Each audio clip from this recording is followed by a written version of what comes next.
Ang iskandalo sa bilyong-bilyong pisong kickback sa maanumalyang flood control projects mukhang may tama na pati sa halaga ng piso. Ngayong araw kasi, nagsara ang palitan ng piso kontra dolyar sa all-time low na 59 pesos and 13 centavos kontra dolyar, ang pinakamahinang level ng piso sa kasaysayan. Sa intraday trading, sumampa pa ito sa 59 pesos and 20 centavos kontra dolyar. Sa isang pahayag, sinabi ng Bangko Sentral ng Pilipinas na posibleng sinasalamin nito ang pangamba ng merkado sa posibleng pagbagal ng paglago ng ekonomiya dahil sa mga kontrobersiya sa infrastructure projects.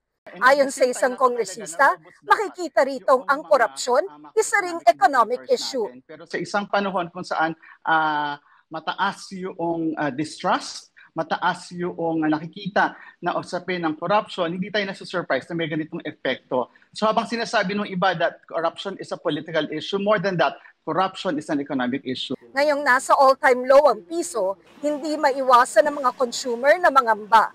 Ayon sa isang ekonomista, kailangan maghanda sa pagtaas ng presyo ng bilihin, pero may mga makikinabang din sa paghina ng piso.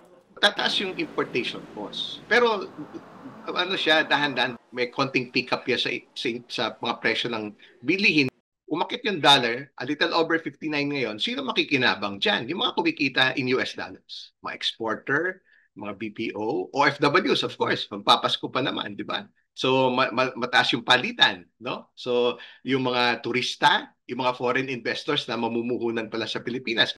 Mahalaga raw ang good governance para makabawi ang piso.